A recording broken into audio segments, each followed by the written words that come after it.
You ever wonder why some 80-year-olds are out there running marathons while others need round-the-clock care? It's a huge puzzle, right? We all get older, that's a given, but we definitely don't all age the same way. So what is really going on inside our bodies? Well, today we're going to dive into some amazing research that tries to get to the bottom of that exact question. It all boils down to this. Is just getting older, the number of candles on your birthday cake, the exact same thing as becoming frail?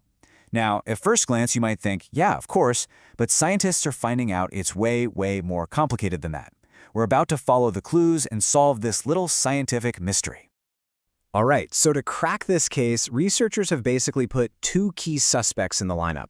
These are two processes that are happening in our bodies as the years go by.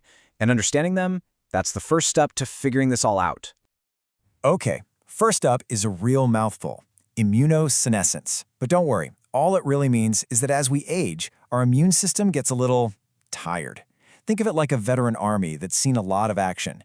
It's got experience, sure, but it's also slower to react to new invaders, and its soldiers just aren't as strong as they used to be. This is just a natural part of getting older. And then we have our second suspect, inflammaging. This is a different beast. It's this persistent, low-grade inflammation that's kind of simmering throughout your whole body as you get older. It's not like when you get a cut and it gets red and puffy. No, this is more like a fire alarm that's just always beeping, quietly in the background. It's a constant, low-level state of emergency that's putting stress on your entire system. So, we've got our two suspects in the lineup. But how do we figure out who's responsible for what? Well, let's get into the investigation itself. A study went looking for clues in a place where you'd expect to find both age and frailty, a care home in the UK. The researchers focused on a group of 184 residents. And listen to this, the average age was 85, with some folks as old as 102. This was the absolute perfect environment to really see the effects of advanced age up close. And here's the breakdown of frailty in that group. More than 70% of them were considered moderately or severely frail.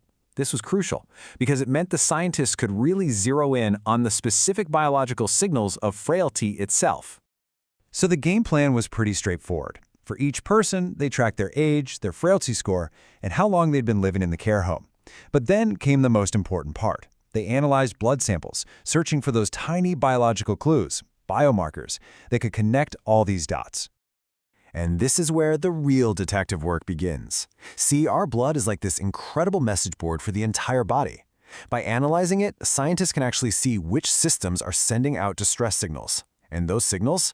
Those are the biomarkers. They're the fingerprints left behind by our two suspects. So the first question for the investigators was this. If we just look at frailty, no matter how old someone is, what specific distress signals pop up?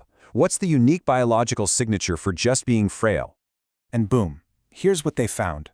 The more frail a person was, the higher their levels of these very specific inflammatory markers. You might even recognize one, C-reactive protein, or CRP, which doctors already use to check for inflammation. Together, these things create a really unique evidence profile for frailty. Okay, next up, the investigators turned their attention to the second suspect. They asked, all right, let's forget about frailty for a second. What's the signature of just getting older? What clues are tied only to a person's chronological age? And would you look at that? It's a different list. Now, one biomarker, IP10, shows up on both lists, which is interesting, but the other key signals, totally distinct. Advanced age was linked to a completely different set of inflammatory markers. The evidence was really starting to suggest we're looking at two different culprits, each leaving its own set of fingerprints at the scene.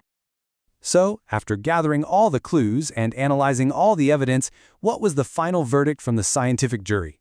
This is where the story takes a really powerful turn. Here it is, the plot twist. In this group of 184 older adults, how old someone was had no significant statistical link to how frail they were. Let that sink in. A 95-year-old wasn't automatically more frail than a 75-year-old. This just shows so clearly that they really are two separate things. And I mean, listen to how the researchers themselves put it. They say there are independent links. That's the key word. There's one path that leads from your age to a specific kind of inflammation, and there's a completely separate path that leads from frailty to a different kind of inflammation. They are not the same road. Let's just look at the evidence laid out side by side. On the left, you've got the inflammatory fingerprint of aging, and on the right, you have the inflammatory fingerprint of frailty.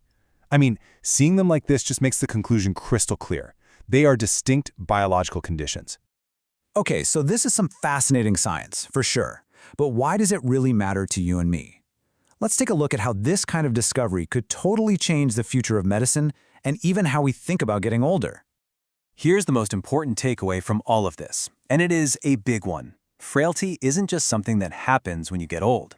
This research strongly suggests it's its own biological condition with its own unique causes and its own unique markers. A condition that, just maybe, is treatable, completely separate from the process of aging itself.